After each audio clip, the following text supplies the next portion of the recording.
This time.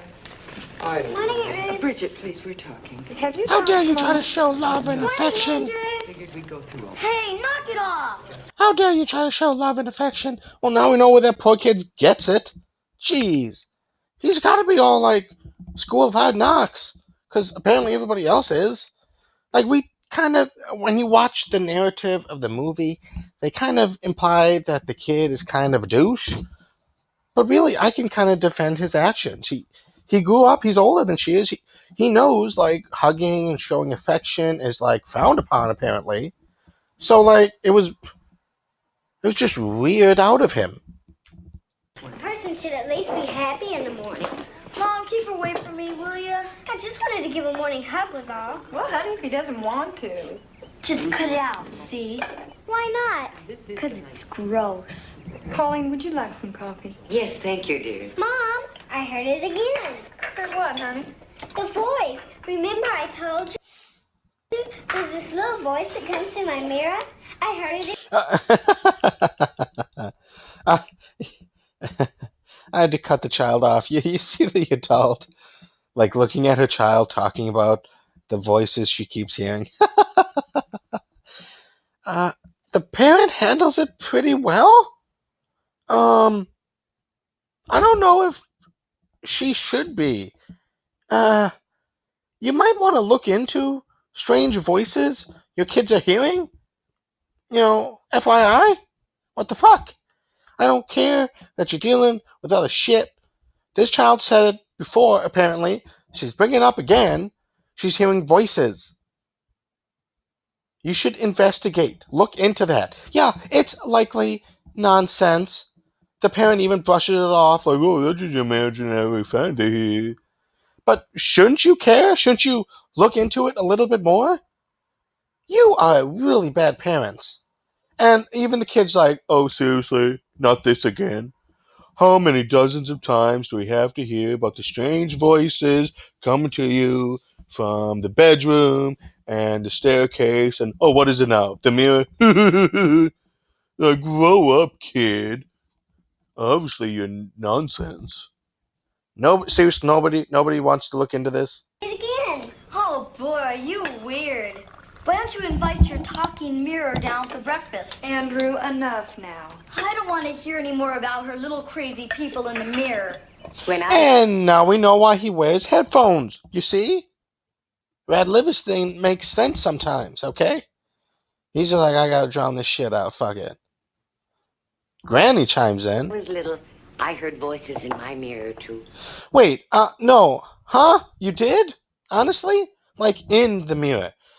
Like, maybe you heard voices, maybe you had imaginary friends, but you honestly also heard voices coming from your mirror? Nothing happened from that? Like, and that's kind of it. Like, you give that show of support like a minute, like a 1.6 seconds, I should say, and that's it. No? Really? No, you're not going to look into this anymore either? All little girls make up play people to talk with, dear. Oh, very condescending, Mother. Thank you for not giving a shit about your only daughter. I guess you don't give a shit about your only grandma either, right? And hugs and, you know, whatever else is wrong. So, you know, I'm going to grow up to be some lady from literature that didn't grow up being hugged and turned out weird. So take that. No, Mom. I didn't make it up. It's there. It comes from the mirror. Honest, it does. Well, the whole family is just going to ignore that scream for help. Like, that poor kid needs help. Yeah, okay, in the narrative of the movie, in fact, there are sounds coming from the mirror, but for all intents and purposes, come on, people. It's a cry for help. Well, you're just all going to ignore it. I'm much too busy drinking coffee. I'm much too busy placing my hands on something. Okay. Mom. Oh, thank you. Can we just make a Oh, now they can all decision drink here? coffee. Now, are we going to sign these application papers or not? I don't think we're really at that point, Ruth. You're just postponing the inevitable. Mother, you know you'd be better off. All right, look at there. this kid's food. You just feel Look at you're what on she the way makes. here anyway. Dude, I want We this. love having her. I'm sorry. I know, like, a lot of you might not like some of the stuff that's on here. Look, I don't even know what this is. So far, it's a pancake, for sure, with strawberries, Well, I don't know. I wouldn't something know what else to do on top, without you. between the strawberries and pancake. Now there's eggs. Awfully Awesome. quick, doesn't it? I agree. I'd like to And think maybe about there's it. bacon there.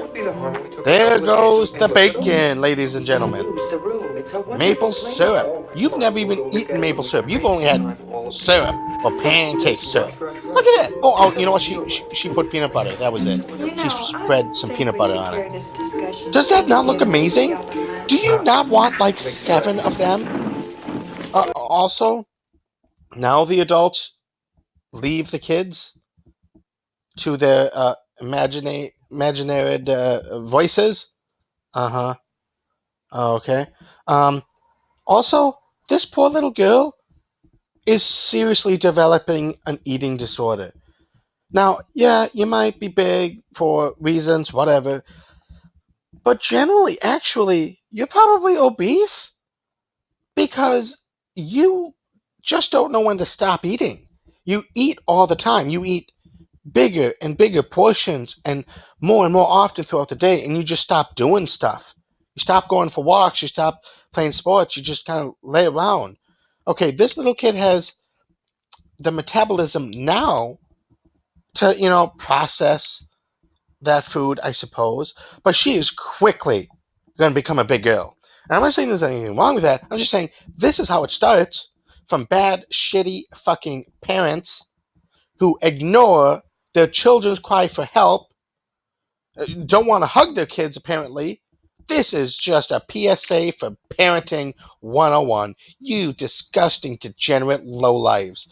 This poor little girl, yeah, probably that other boy too, they're going to grow up. She's going to get knocked up pretty early. He's going to knock somebody up pretty early. The relationship's going to end. It's going to be kids having kids, right? And the circle of abuse just continues. Nothing this little kid thinks that she's doing is wrong.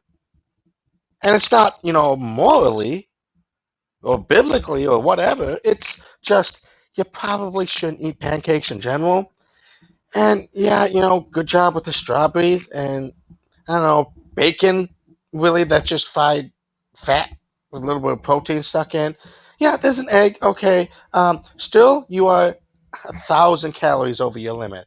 Okay. And this is just one meal. Yeah, the peanut butter alone, she smeared maybe 4 or more tablespoons, and that's at least 400 calories if it's 4 tablespoons. And who knows what else she put on it? Butter and whatever. And this is just breakfast. And really, with that egg, I guess the bacon and the healthy fats from the peanut butter, I guess that could make a filling meal. But this is still only one meal. How much has she eaten before this? Is that her glass of milk? Is she going to eat more? That's the problem with us. We eat to deal with things. And then we eat more. And we eat another. And again. And we just keep going. And then suddenly we have enough weight on our bodies to equal like a few separate young children. And it's all really stems from bad parenting. That is why it's important to be a good, proper parent. You motherfuckers. Alright, well, this is basically over, so I'm just going to